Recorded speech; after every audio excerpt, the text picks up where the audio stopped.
So in the last talk, we were discussing form. It was the kind of introduction to this notion of architectural form. And really, in some ways, talking about beauty. How do we understand beauty or the aesthetic quality of a building or an environment? And in it, we introduced this notion of the 12 elements of form. And today, we're really going to take those 12 elements of form and look at a number of individual buildings that are incredibly beautiful and try to understand how those elements of form contribute to their beauty.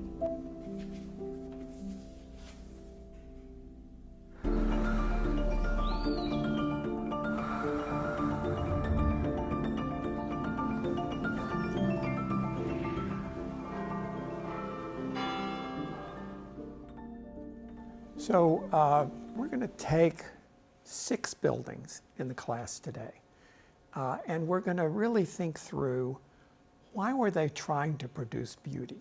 What was the goal? What was the point of the beauty here? And then we're going to try to understand, well, how did they accomplish it? So first why, and then how. And in each of these buildings, they're from a wide range of cultures, from a wide range of eras. So we're looking for those things that are kind of universal in why people want to make beautiful buildings and how they accomplish that. So last time we were talking about M.I.T and medieval thought, and we were talking that wonderful little medieval verse.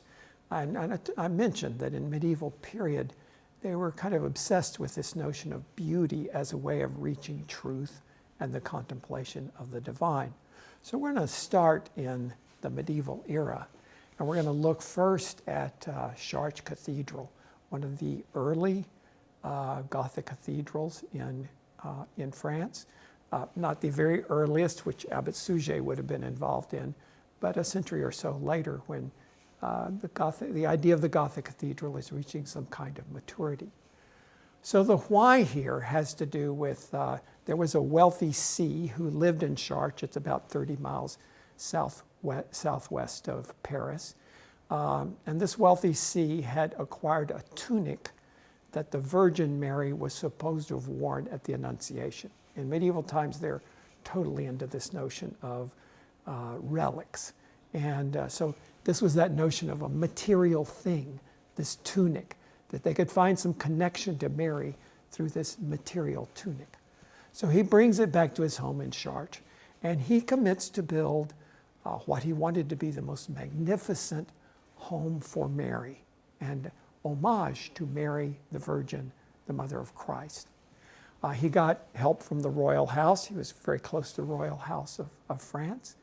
And they started on this incredible mission to, in a tiny little town, in the rural area of France, to build this magnificent Gothic cathedral.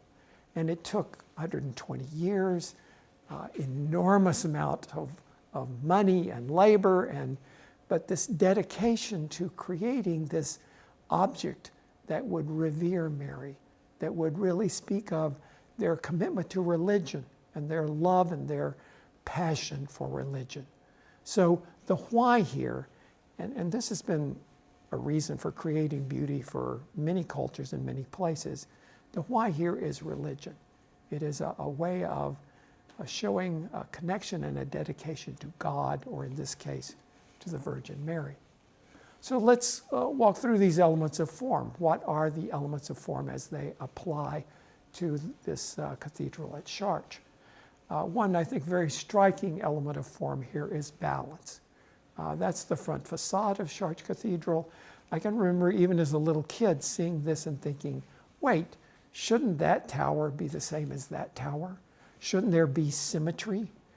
And that would have been another approach, but here the approach is not symmetry, but it's balance. And now I think it's all the more beautiful for the fact that it's balance and not symmetry. But in this case, that tower was done first.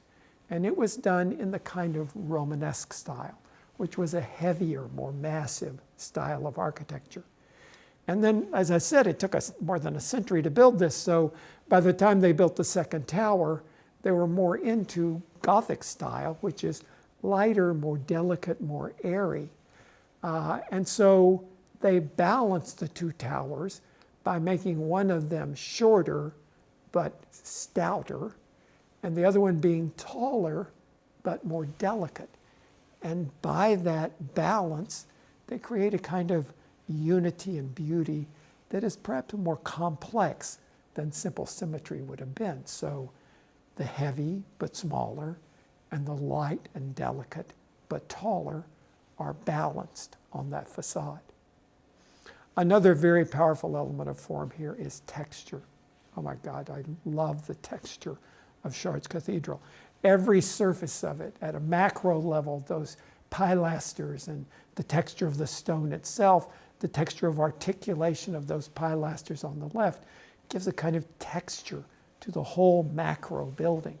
And then you boil down to any smaller scale, and there is carving and storytelling and narrative and articulation that again gives a texture to the building at every single scale within. Very powerful building in terms of texture.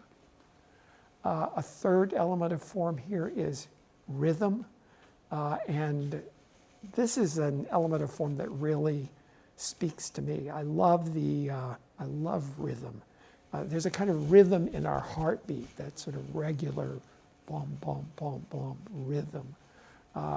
Sex has a rhythm built into it. There's something in our bodies, in our physiognomy, that responds to rhythm. And in this case, at Chartres Cathedral, we get these incredible, powerful rhythms of the pilasters as they're going here, those flying buttresses as they repeat that curved form. Those rhythms are very powerful in the building. Another incredible element of form here is scale. You can see the scale of a human being here, which is quite tiny, and the massive, overwhelming, godlike scale of that space inside. And as you look up to these incredibly high ceilings, the scale of it just blows you away. And certainly you can imagine in this era, in this tiny little town of Chartres, the scale of this would have been astounding, kind of magnificent scale to the building. And that's on the interior, but also on the outside. There's the kind of scale of these portals that are kind of the scale of God, as if God could enter that cathedral through that kind of scale. And then in fact, there's actually a door that size, which is more a human scale, that takes you in there. So it's got the scale at the largest, most magnificent, awesome level, but then it's scaled down to these creatures that are more our size, doors that are more our size, that let us enter into the church. Another incredibly powerful element of form here is light. Oh my God, gorgeous light in Chartres Cathedral. Sometimes mysterious, very emotional kind of light, dark for a moment, and then just a pool of light there.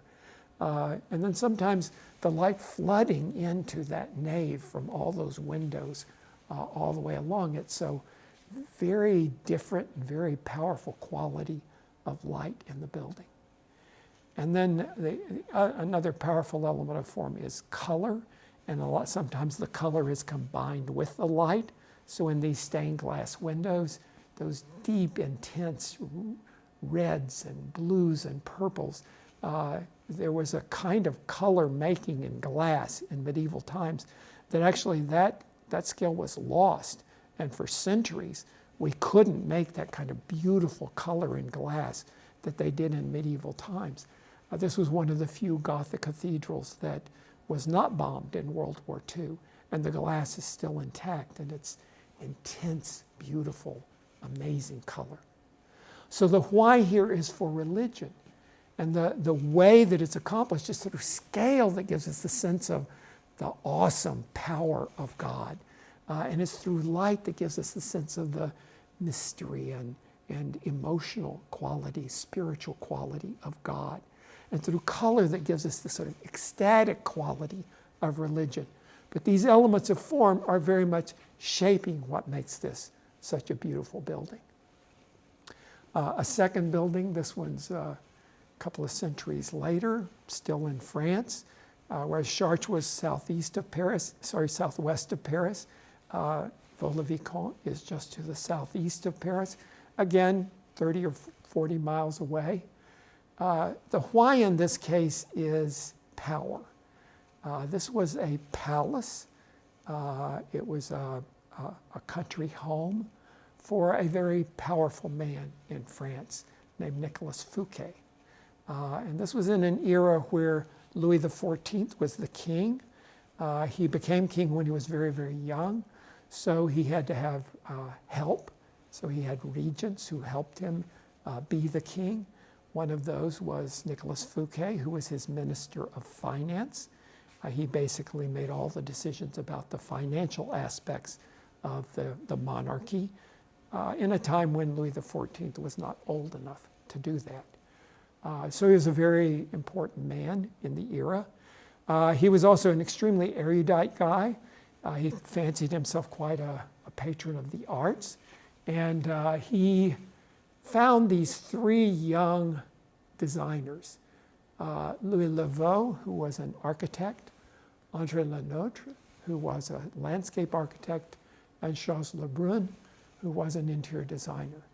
And he got these three together and he said, I want you to make me the most magnificent palace that's ever been done. And through that, people will be able to understand what a powerful, what an important man I am by seeing this beautiful home that I've created. So in a relatively short period of time, they created this palace and gardens. And then when it was completed, they had an enormous party, and Nicolas Fouquet invited all of the most important people in France, of course, including the king, who at this point is beginning to reach maturity. And he comes out to this party, and there are fireworks, and there's amazing food, and Nicolas Fouquet is showing off his incredible chateau, Vaux-le-Vicomte. And it was a great success. And the next morning, the king puts Nicolas Fouquet in jail, and he moves into Vaux-le-Vicomte because he realized that I cannot have one of my subjects having that kind of power. I have to have that power. The king has to have that kind of power, that if anyone is going to own something so beautiful and so magnificent, it's got to be the king. So this then becomes Louis XIV's home, but he also decides to use the same three architects, and landscape architect and interior designer, to then build a palace of his own that would be even more magnificent. And that was the palace at Versailles that we talked about a couple of talks ago. So what is it that makes Vaux-le-Vicomte such a beautiful place? Certainly it's symmetry. And this is symmetry gone crazy, this incredible axis all the way through the forecourt, and the buildings out there, and the palace itself, and the gardens, all this magnificent symmetry, absolutely perfect through the whole place. And it really is something, I mean, symmetry is built into us. Our bodies are symmetrical. And so there's something we see of ourselves in these beautiful symmetrical layouts of both the gardens and the buildings at Vaux-le-Vicomte. Another powerful element of form is texture. It's texture in the landscape, which is this highly, highly textured environment. But it's also texture in the interiors. Every surface is covered with articulation and very rich, rich textures on the interior of the building. Another powerful element of form here is color. And to some extent, some of those same colors we were seeing in the paintings in the last talk, the sort of blues and greens and mixed with the reds and golds. But certainly color is a magnificent element of form in Vaux-le-Vicomte. Another incredible element of form here is scale. This was the bedroom for Nicolas Fouquet, and magnificent bedroom, an incredible place. So if you're going to be a powerful person, what kind of scale do you need for your bedroom? Well, it better be a big, grand, powerful, wonderful scale. You're not going to, have your own bedroom be a little closet. It's got to be grand. So the room itself is a very, very large scale room here. But then do you really want to, get into your undies and climb into bed in this gymnasium-sized space? No, you'd probably like a little more intimacy. So there is a second scale of the room here that creates a kind of boudoir, a smaller scale room for more intimate activities. And then there's the third scale of the bed itself for other kind of more intimate, small-scaled activities that would be completely weird in a big, open, large-scaled room. So 3 scales: the big scale of the room, the smaller scale of the boudoir, the third scale of the bed itself. Another great element of form here is space. This would have been a ballroom where they would do dancing, and the space is very fluid and very dynamic and flowing, and that perfectly represents the elegance of dance in that particular era.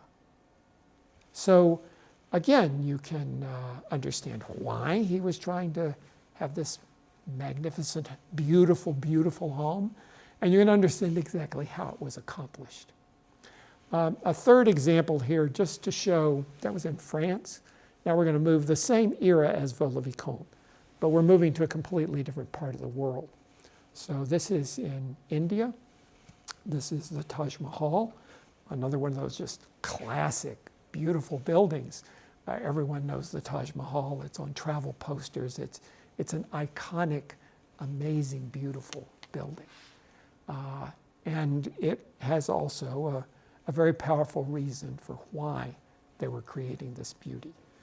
Shah Jahan was a great emperor of a large empire at that point, the Mughal Empire in that part of the world. His father, Akbar the Great, had conquered all this land. Shah Jahan actually expanded the empire, very successful in his military accomplishments. He had a wife, he had many wives actually, but he had a favorite wife named Mumtaz Mahal. And Mumtaz Mahal was reputed to be the most beautiful woman in India. She also was brilliant. She was an advisor to Shah Jahan, and in fact went on his military campaigns with him and advised him in a military sense. But then tragically, at the age of 28, she died in the birth of her 10th child.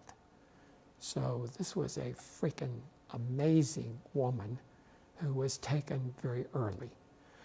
Shah Jahan was devastated, and he decided that he was going to, stop all these military conquests.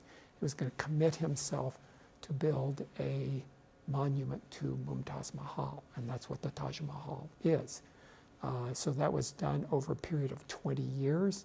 It took 22,000 people working 20 years to build the Taj Mahal, and he basically just redirected all of the energies of his empire into making this magnificent building, which was really an expression of grief over the loss of his wife.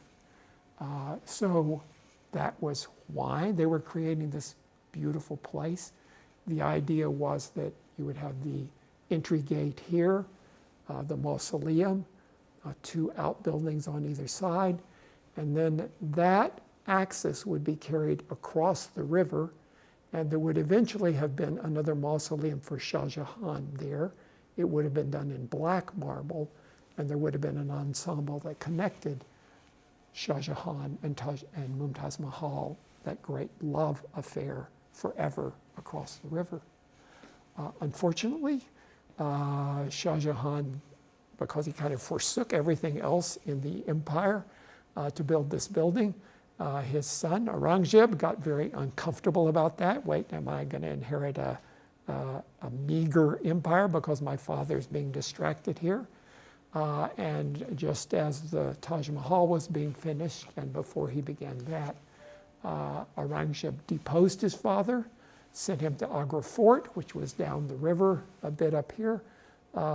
He stayed there the rest of his life and could see the Taj Mahal from his gilded prison up there, but was unable to complete the rest of the project. So the why is this expression of grief and love. Let's try to understand what are the elements of form that are so important here. Certainly it is a building that's very beautiful in terms of proportion. You cannot imagine that being twice as tall. It would be awkward, poor proportion. If those arches were twice as wide, they would look very weird and strange. Everything is beautifully proportioned in relation to everything else. Another powerful element of form is symmetry, what we saw in Vaux-le-Vicomte, and we'll see in many of these buildings. A third element of form is shape, these bulbous, rounded shapes, the rounded arches. Those shapes are so distinctive and so powerful in the Taj Mahal. Another powerful element of form here is light and color along with light. So the building is actually made out of white marble. The first time I went to see it, we timed the visit so that it would be the full moon. And at that point you could go to see the building at night. You can't anymore. But wow, in the moonlight, the building was almost blue. It just had this incredibly luminous light and color quality to it. At another point early in the morning, I took this photograph when the sun was just coming up and it was almost pink because the light and the color were very different on that white marble. And then there are other moments where it's just absolutely white, but it's amazing chameleon quality of light and color in the building. Another strong element of form is material.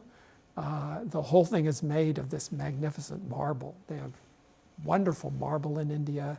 They used it to the max. They both carved it so that you get this texture on the marble. They also made inlaid stones here. So they inlaid lapis lazuli and coral, semi-precious stones. They even inlaid some precious stones like emeralds and rubies. They're not there anymore, but originally were there. So that incredibly expensive, elegant, beautiful materials. And that's all over the building. Incredible expanse of this inlaid stone. Another extraordinary element of form here is scale. You can see the size of people in relation to the scale of the building. And yet when you get up close to it, the articulation is exactly the scale of your hand and your body. So it has both the huge scale and an intimate personal scale as well. The first time I went to see the Taj Mahal, I was just blown away by the scale of it. I'd seen photographs, but oh my God, I had no idea it was so magnificent. Then I went back several years ago with my brother. We took a trip to India, and of course I had to take him to the Taj Mahal. And I thought, I know about this building. There's no surprises here. But when I was there again, I was just blown away at the scale. It is so regal and magnificent. And it speaks to that love and that reverence that Shah Jahan had for Mumtaz Mahal. Another incredible element of form here is light, and the way the light plays on that shape and articulates it, and the way it plays on the material and lights it up. So all the way through the building, incredible elements of form. So the next building we want to look at is the Temple of Heaven, again in the east. This one's in China, in Beijing. This was done in the Ming Dynasty in the 5th century. And the why here, very interesting. They felt like in this era that the emperor, if he prayed to the gods, they would have a good harvest. if his prayers were not successful to the gods, then they would have a poor harvest. And they were very interested in affluence and prosperity. So they made a magnificent place for those prayers to occur once a year for a good harvest. So the Temple of Heaven was really a prayer space for the emperor to pray for affluence and a good harvest for the people of that culture. And again, in a completely different vocabulary of form, you can understand those same elements of form contributing to the beauty of this place. Again, symmetry, very, very powerful, kind of gatehouse, all of these various elements strung along a great axis there with the Temple of Heaven at the very end. That symmetry again giving a prominence and importance, as if this is the most important thing in the world. Everything's focused on the Temple of Heaven as this great iconic element. Another very important element of form is shape. The circular shape of that is very powerful.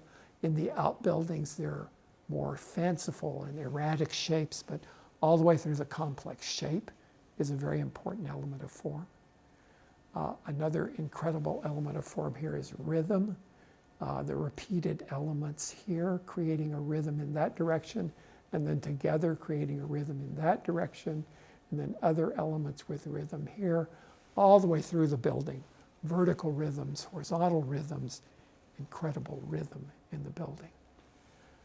Color is another extraordinary element of form here. That Chinese red that's just, whoa, intense, amazing, kind of outlandish, bright color.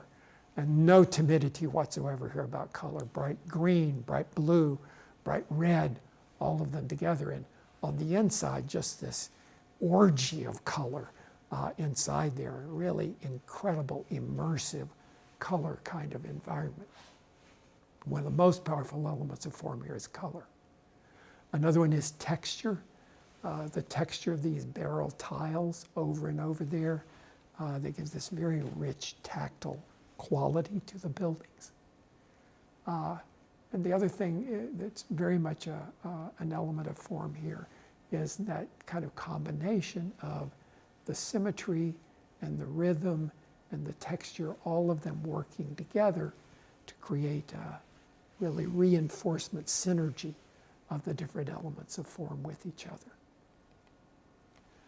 other. So the fifth building is now maybe getting into more of what we call modern architecture.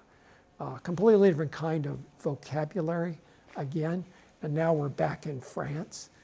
This is a pilgrimage chapel that was created in the 1950s, and it was done by Le Corbusier. Le Corbusier is a very important architect of the 20th century. When you read Experiencing Architecture by Rasmussen, Le Corbusier is in that book over and over again, so you'll hear Le Corbusier's name, and we'll look at buildings all the way through the semester. This one is one of his most famous works, the chapel at Ronchamp. There had been a chapel there built in medieval times that commemorated a very spiritual event. The Virgin Mary was supposed to have visited a young girl and had a chat with her. So this miraculous event occurred there. And that spiritual event was a provocation for building a little chapel.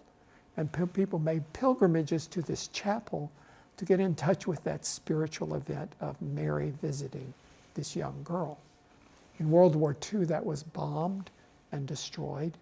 So they decided to build a new pilgrimage chapel. And the point again is spirituality. And it's meant to be a place where people come on pilgrimages, not for everyday church or mass, but instead for these special occasions. Le Corbusier was not a religious man, but he was a very spiritual man. So he is an interesting choice for designing this building.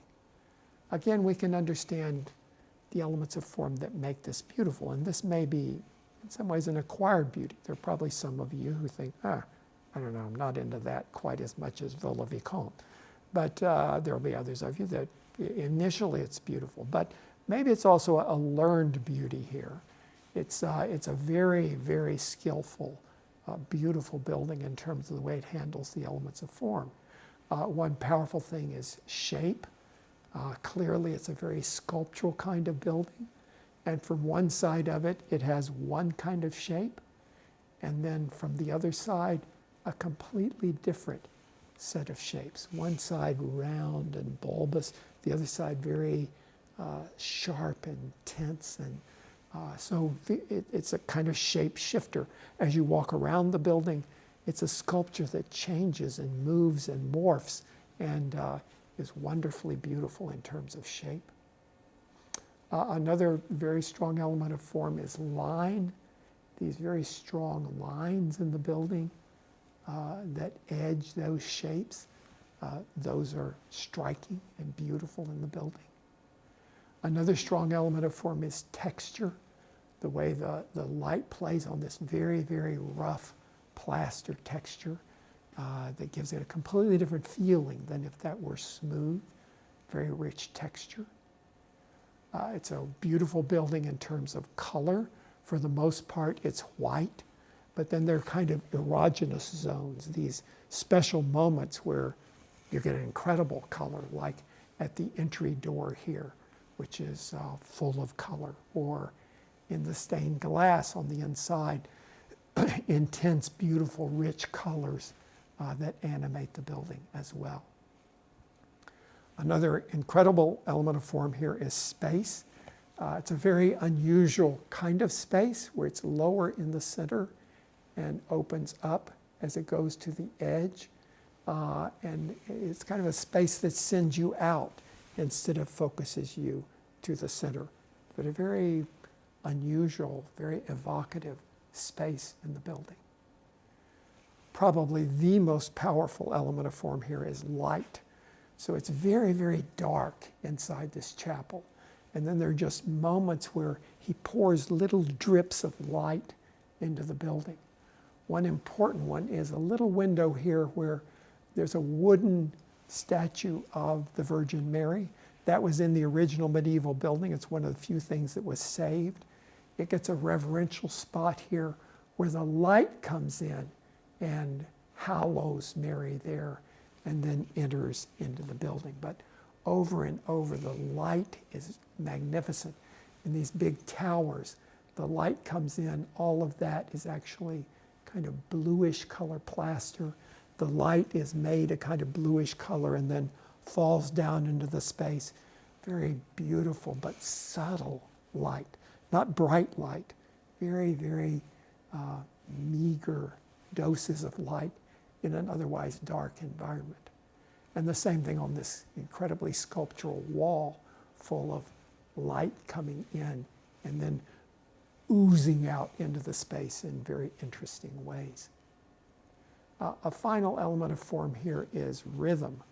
The rhythm of those windows on the inside is very powerful. On the outside, this is not a regular bang, bang, bang, bang, bang, bang rhythm. This is a kind of like a jazz rhythm. It's a very syncopated rhythm.